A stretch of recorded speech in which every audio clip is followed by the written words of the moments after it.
cat likes this. It puts its tail up and it pushes itself against my legs. And there is love and peace. When Montmorency meets a cat, everybody knows about it, and a lot of bad words are used. I do not really blame Montmorency. Usually I just hit him or throw stones at him, because dogs are like that. They hate cats. But that morning, Montmorency wished that he had not argued with a cat. As we were coming back from the river, a cat ran out from one of the houses, and it began to walk across the road. Montmorency saw the cat, gave a shout of real happiness, and ran after it. It was a big black cat. I have never seen a bigger cat. It had lost half its tail and one of its ears, but it looked calm and happy. Montmorency ran at that cat as fast as he could, but the cat did not hurry. It did not seem to understand that its life was in danger. It walked on quietly until the enemy was near it. Then it turned and sat down in the middle of the road. It looked at Montmorency in a quiet way, and it seemed to say, "Yes, you want me?" Montmorency is quite a brave dog, but there was something in the way the cat looked at him. It frightened him. He stopped suddenly, and he looked at the cat. They did not speak, of course, but it was easy to imagine their conversation. The cat. "Can I do anything for you?" Montmorency. No, thanks." The cat. "Do please tell me if there is something you want, won't you?" Montmorency, who moves backwards down the road. "Oh, no, not at all. Certainly. I'm afraid I've made a mistake. I thought I knew you. I'm sorry." The cat. "Not at all. Are you quite sure you don't want anything now?" Montmorency, who continues to move back. "Not at all, thanks. Not at all. Very kind of you. Good morning." The cat. "Good morning." Then the cat stood up and continued along the road. Montmorency, with his tail between his legs, walked behind us. He hoped that nobody would notice him. Now, if you say "cats" to Montmorency, he looks up at you, and his eyes beg you, "No, please." After this, we did our shopping, went back to the boat, and moved off along the river again. However, at Hambledon Lock we found that we had no water. So we went to ask the lock-keeper for some. George spoke for us. He said, "Oh, please, could you give us a little water?" "Of course," the old man replied. "Just take what you want and leave the rest." "Thank you very much," George said, and he looked round. "But where is it?" "It's where it always is, my boy," the lock-keeper answered. "It's behind you." George looked round again. "I can't see it," he said. "Why? Where are your eyes?" the man said, and he turned George towards the river. "Oh!" George cried. "But we can't drink the river, you know." No, but you can drink some of it," the old man replied. "That's what I've drunk for 15 years. We got some water from another house. After we had got our water, we went on towards Wargrave, but before we got there we stopped for lunch. We were sitting in a field near the river, and we were just going to start eating. Harris was preparing the food, and George and I were waiting with our plates. "Have you got a spoon?" Harris asked. "I need a spoon." The basket was behind us, and George and I both turned to get a spoon. It took about 5 seconds. When we looked back again, Harris and the food had gone. It was an open field, and there were no trees. There was nowhere to hide. He had not fallen in the river, because we were between him and the water. George and I looked round. Then we looked at each other. Harris had gone, disappeared. Sadly, we looked again at the place where Harris and the food had been. And then, to our horror, we saw Harris's head, and only his head, in the grass. The face was very red and very angry. George was the first to speak. "Say something," he cried. "Are you alive or dead? Where is the rest of you?" "Oh, don't be so stupid," Harris's head said. "It's your fault. You made me sit there. You did it to annoy me. Here, take the food." And from the middle of the grass the food appeared. And then Harris came out dirty and wet. Harris had not known that he had been sitting on the edge of a hole. The grass had hidden it. Then suddenly he had fallen backwards into it. He said he had not known what was happening to him. He thought at first that it was the end of the world. Harris still believes that George and I planned it.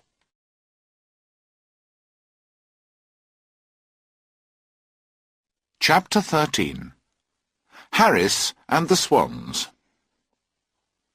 After lunch, we moved on to Wargrave and Shiplake, and then to Sonning. We got out of the boat there, and we walked about for an hour or more. It was too late then to go on past Reading, so we decided to go back to one of the Shiplake Islands. We would spend the night there. When we had tied the boat up by one of the islands, it was still early. George said it would be a good idea to have a really excellent supper. He said we could use all kinds of things, and all the bits of food we had left. We could make it really interesting, and we could put everything into one big pan together. George said he would show us how to do it. We liked this idea, so George collected wood to make a fire. Harris and I started to prepare the potatoes. This became a very big job. We began quite happily. However, by the time we had finished our first potato, we were feeling very miserable. There was almost no potato left. George came and looked at it. "Oh, that's no good. You've done it wrong. Do it like this," he said. We worked very hard for 25 minutes. At the end of that time, we had done 4 potatoes. We refused to continue. George said it was stupid to have only 4 potatoes, so we washed about 6 more. Then we put them in the pan without doing anything else to them. We also put in some carrots and other vegetables. But George looked at it, and he said there was not enough. So then we got out both the food baskets.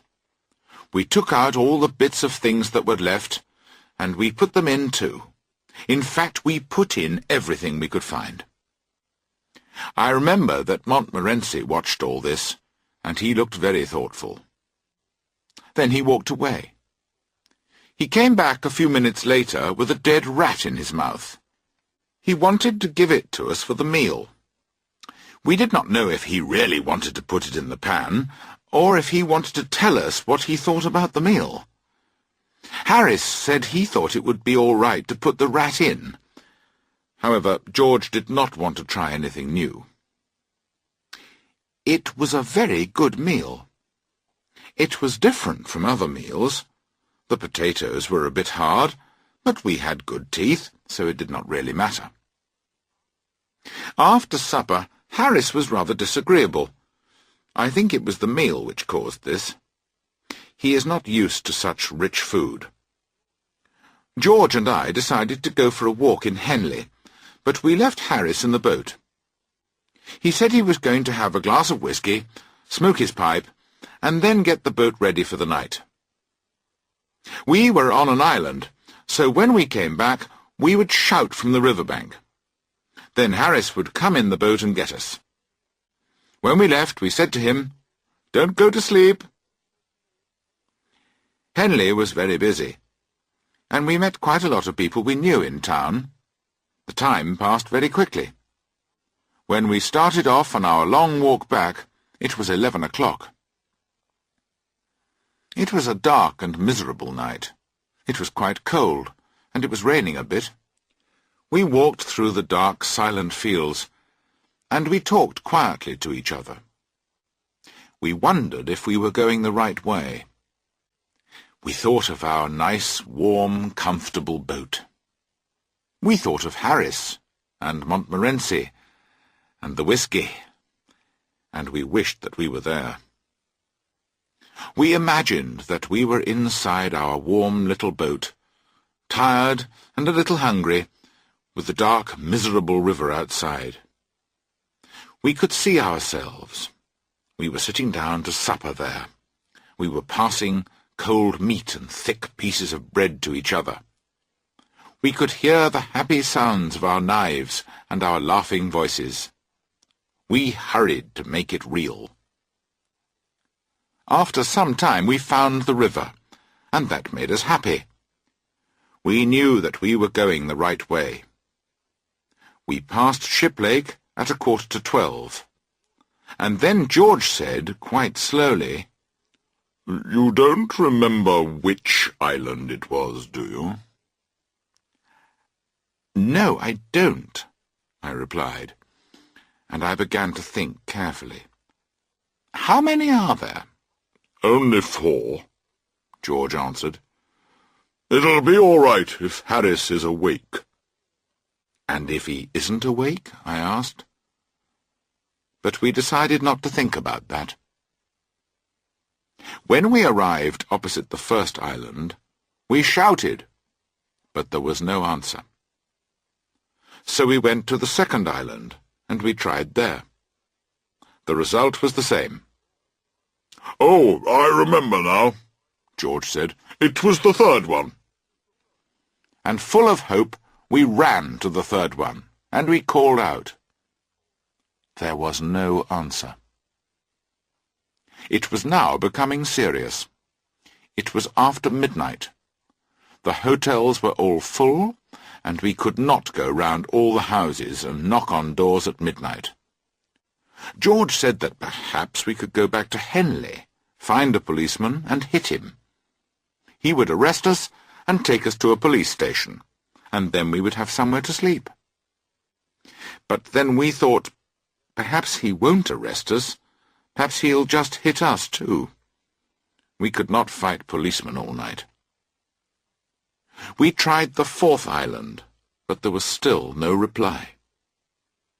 It was raining hard now, and it was not going to stop. We were very cold and wet and miserable. We began to wonder if there were only 4 islands, or if we were on the wrong bit of the river. Everything looked strange and different in the darkness. Just when we had lost all hope, I suddenly saw a strange light. It was over by the trees, on the opposite side of the river. I shouted as loudly as I could. We waited in silence for a moment, and then, oh, how happy we were, we heard Montmorency bark. We continued to shout for about 5 minutes, and then we saw the lights of the boat. It was coming towards us slowly. We heard Harris's sleepy voice. He was asking where we were. Harris seemed very strange. It was more than tiredness. He brought the boat to our side of the river.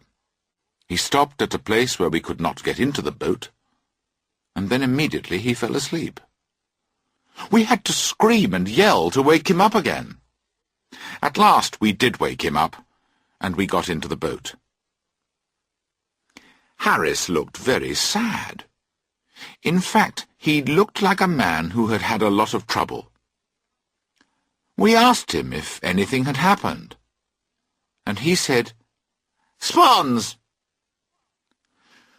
We had left the boat near a swan's nest, and soon after George and I had left, Mrs. Swan came back. She started to shout at Harris. However, Harris managed to chase her away, and she went to fetch her husband. Harris said he had had quite a hard battle with these two swans, but he had fought bravely, and in the end he defeated them. Half an hour later they returned, with 18 more swans. There was another terrible battle. Harris said the swans had tried to pull him and Montmorency from the boat and drown them.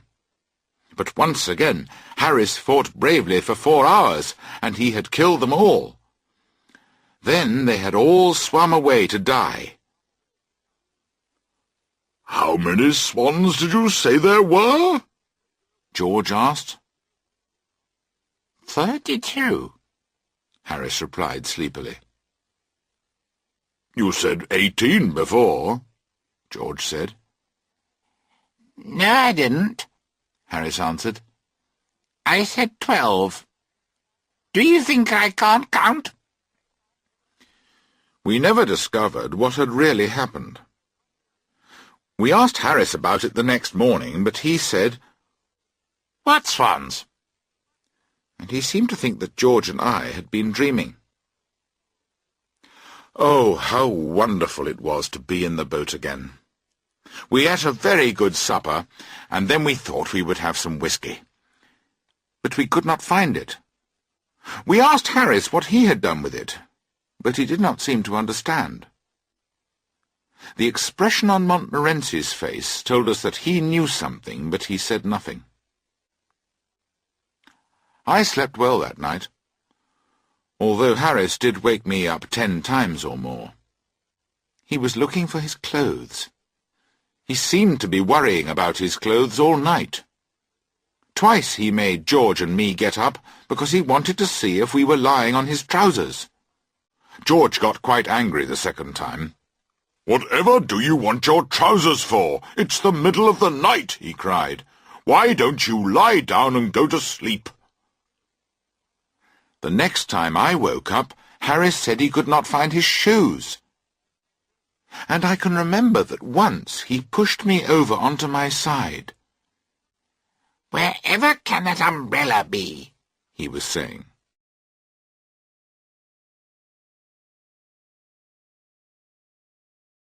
Chapter 14. Work, Washing and Fishing. We woke up late the next morning, and it was about 10 o'clock when we moved off. We had already decided that we wanted to make this a good day's journey. We agreed that we would row and not tow the boat. Harris said that George and I should row, and he would steer. I did not like this idea at all. I said that he and George should row, so that I could rest a little. I thought that I was doing too much of the work on this trip. I was beginning to feel strongly about it. I always think that I am doing too much work. It is not because I do not like work. I do like it. I find it very interesting. I can sit and look at it for hours. You cannot give me too much work. I like to collect it. My study is full of it. And I am very careful with my work, too. Why, some of the work in my study has been there for years, and it has not got dirty or anything. That is because I take care of it. However, although I love work, I do not want to take other people's work from them. But I get it without asking for it, and this worries me. George says that I should not worry about it. In fact, he thinks that perhaps I should have more work. However, I expect he only says that to make me feel better. In a boat, I have noticed that each person thinks that he is doing all the work. Harris's idea was that both George and I had let him do all the work. George said that Harris never did anything except eat and sleep. He, George, had done all the work. He said that he had never met such lazy people as Harris and me. That amused Harris. "George? Work?" he laughed. "If George worked for half an hour, it would kill him. Have you ever seen George work?" he added, and he turned to me. I agreed with Harris that I had never seen George work. "Well, how can you know?" George answered Harris. "You're always asleep. Have you ever seen Harris awake, except at meal times?" George asked me. I had to tell the truth and agree with George. Harris had done very little work in the boat. "Oh, come on! I've done more than old Jay anyway," Harris replied. "Well, it would be difficult to do less," George added. "Oh, him! He thinks he's a passenger and doesn't need to work," Harris said. And that was how grateful they were to me, after I had brought them and their old boat all the way up from Kingston, after I had organized everything for them, and after I had taken care of them.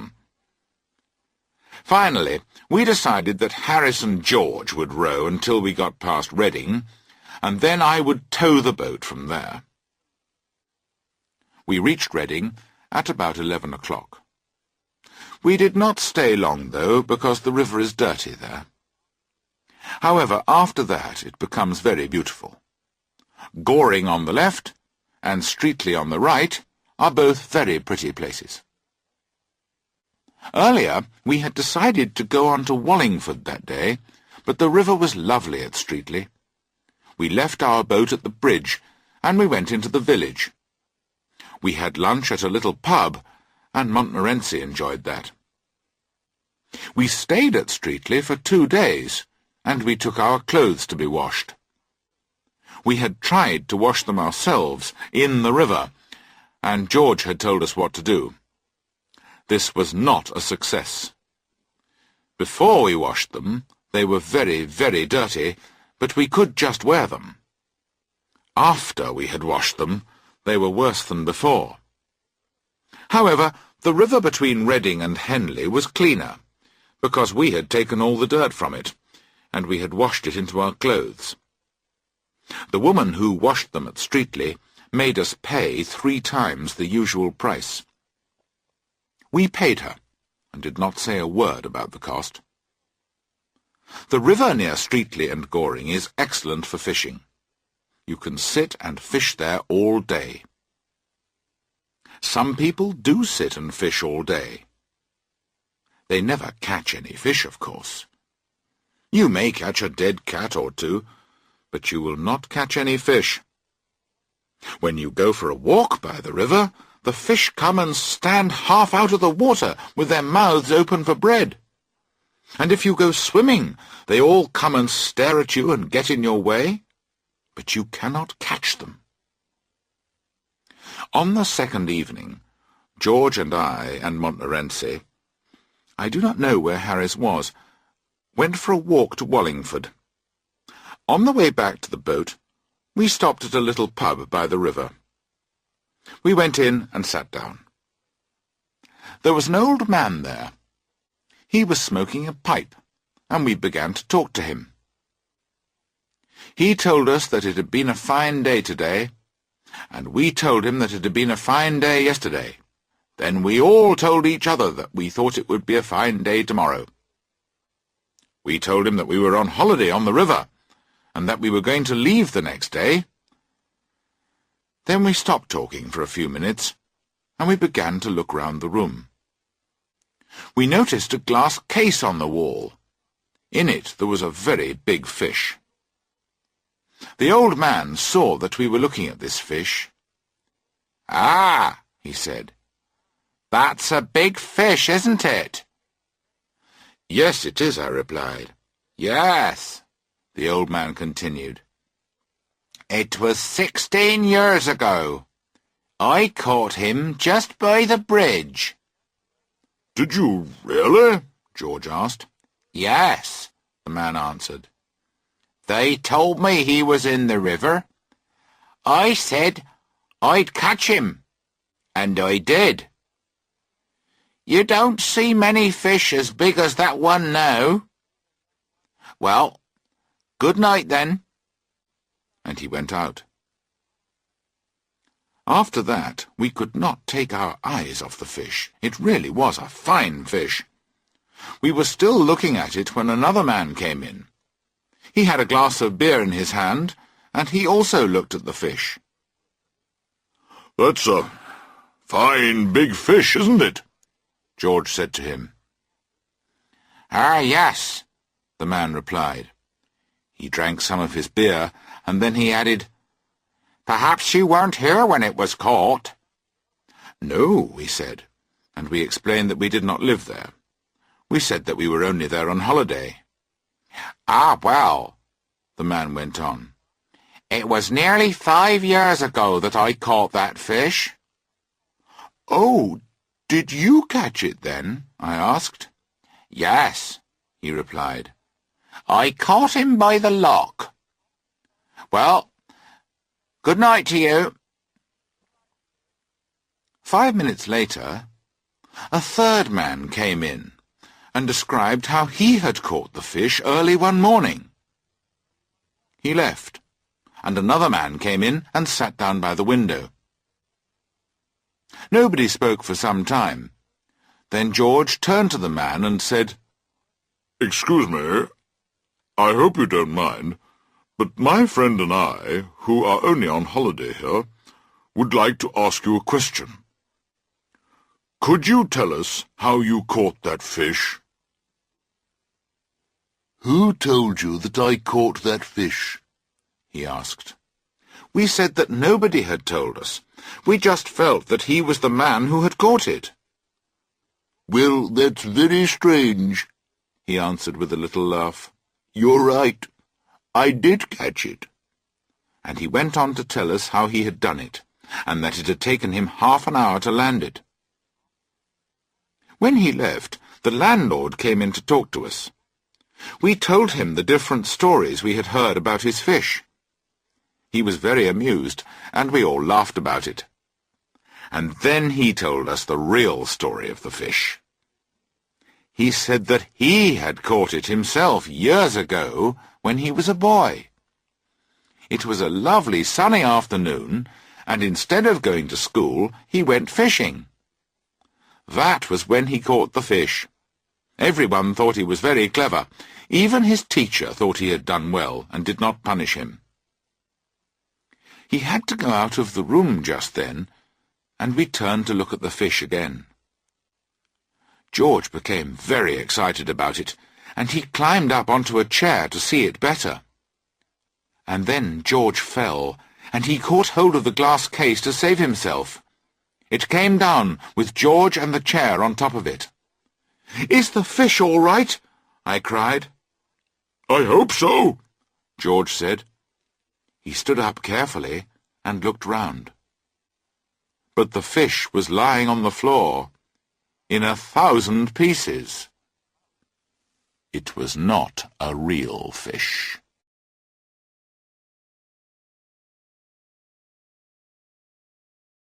Chapter 15. On to Oxford. We left Streatley early the next morning. We were going to Culham, and we wanted to spend the night there.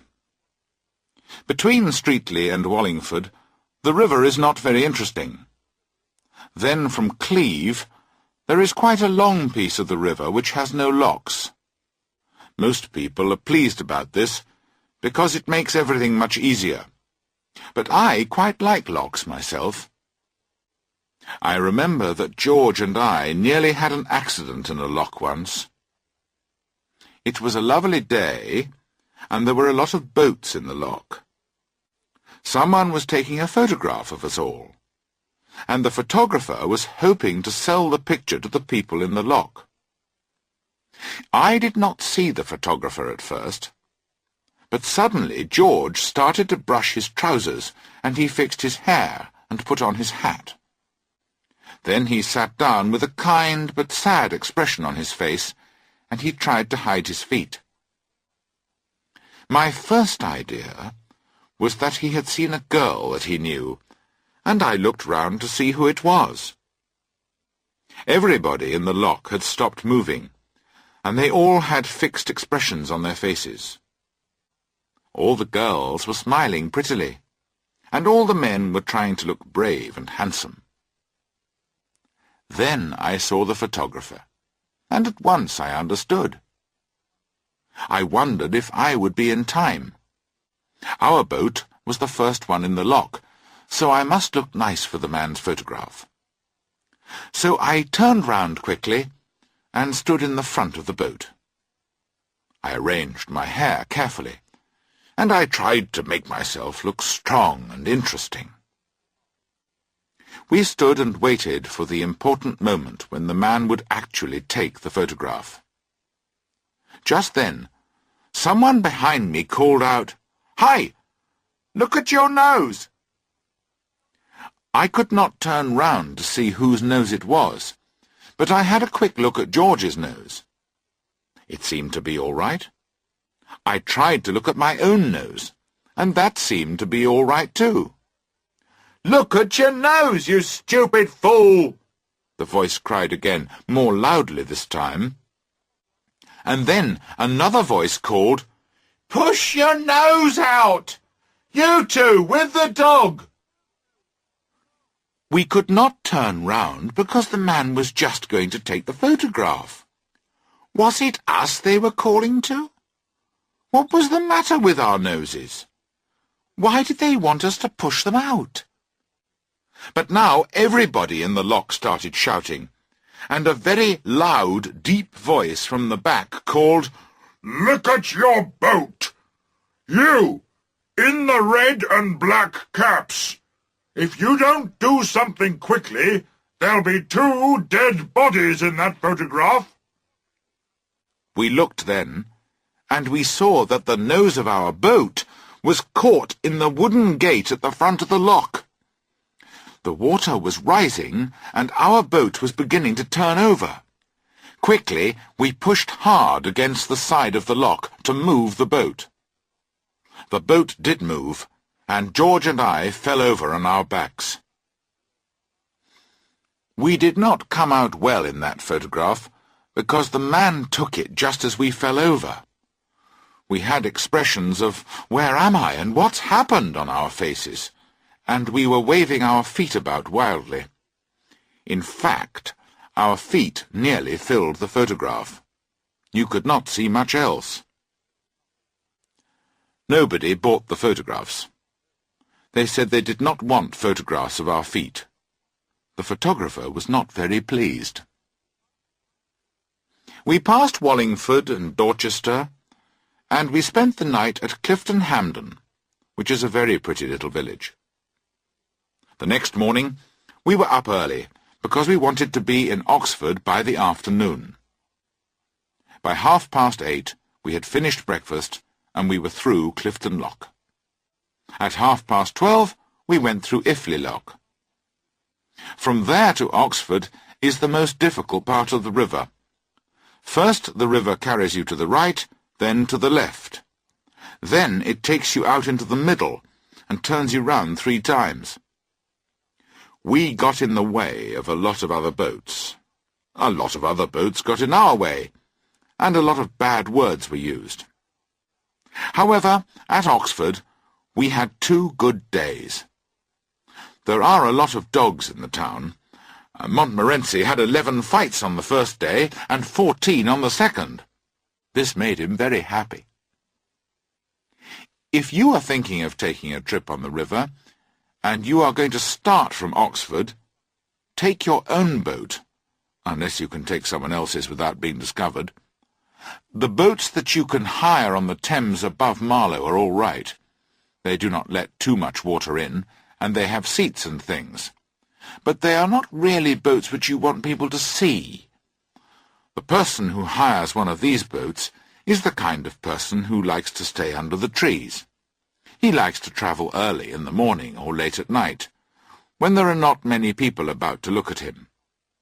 When he sees someone he knows, he gets out of the boat and hides behind a tree. I remember that some friends and I hired one of these boats one summer.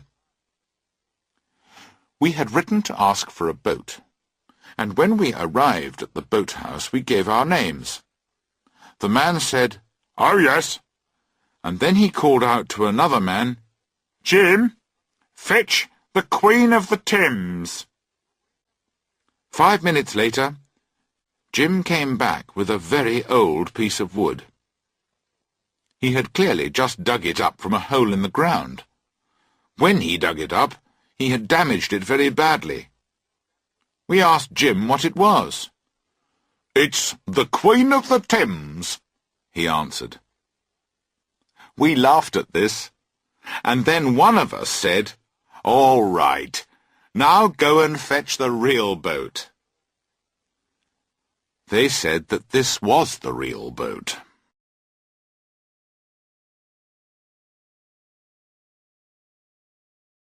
Chapter 16. The Journey Home.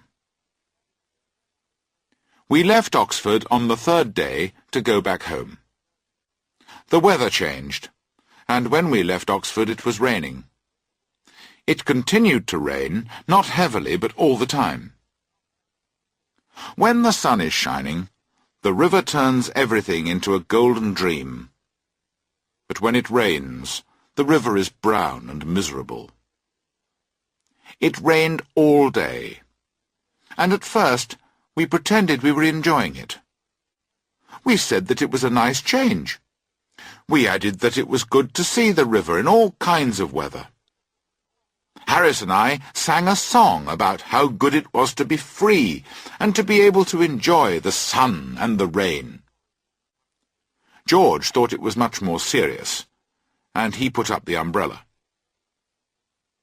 Before lunch, he put the cover on the boat, and it stayed there all afternoon. We just left a little hole so that we could see out. We stopped for the night just before Day's Lock, and I cannot say that we spent a happy evening. The rain came down without stopping. Everything in the boat was wet. Supper was not a success. We were all tired of cold meat, and we talked about our favourite foods. When we passed the cold meat to Montmorency, he refused our offer. He went and sat at the other end of the boat alone.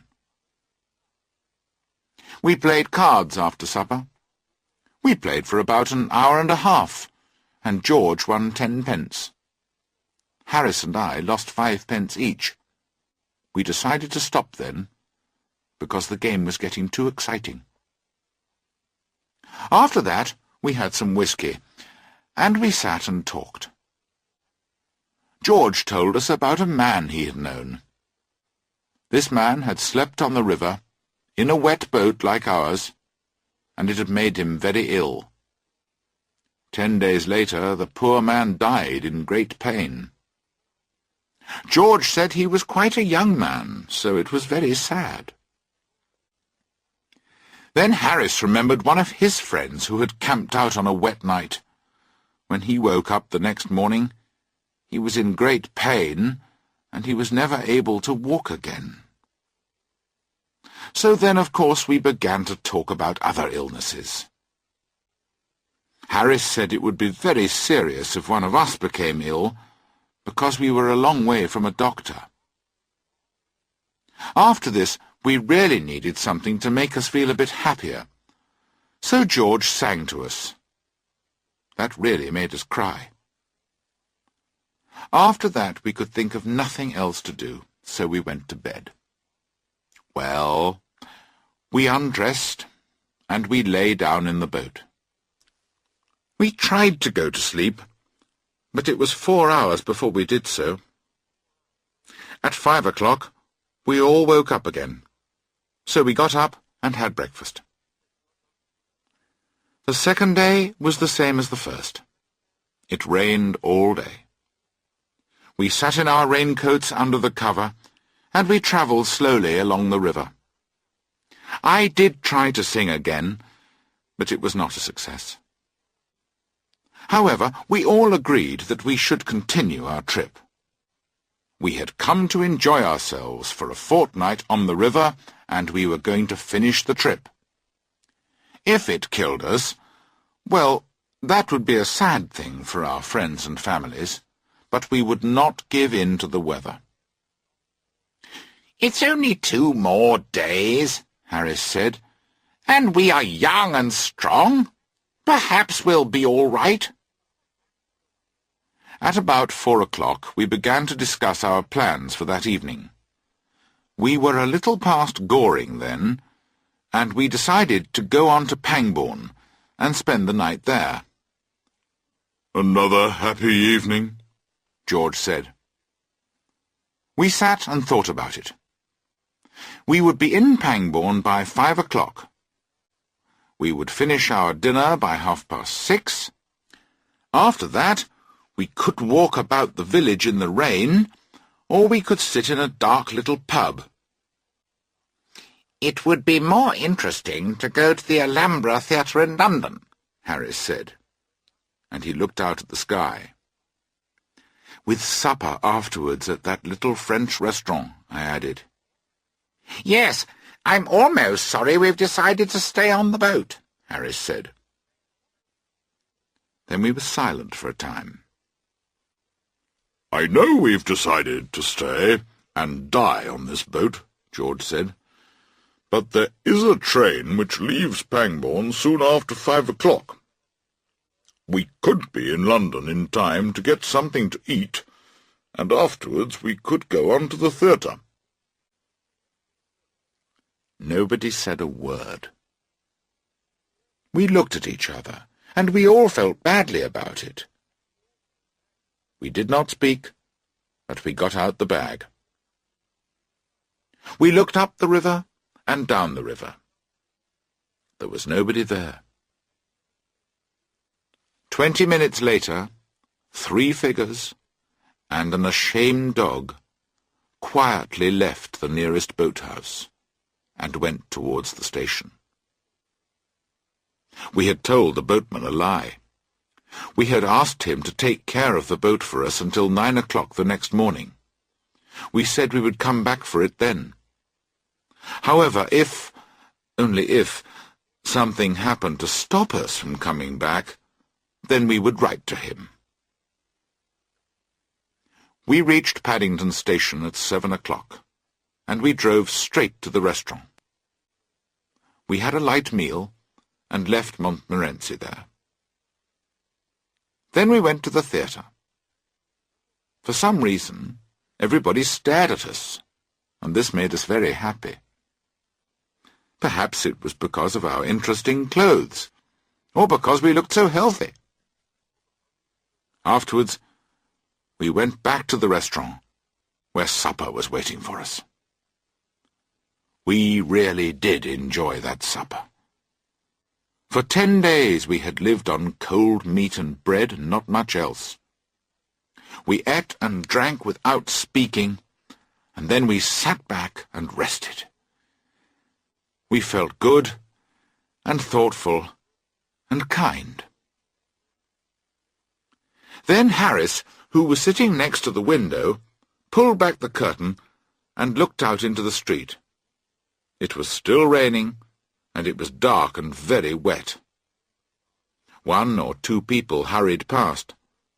The rain was running from their umbrellas, and the women were holding up their long skirts. Harris picked up his glass. "Well," he said, "we've had a good trip, and I'm very grateful to old Father Thames.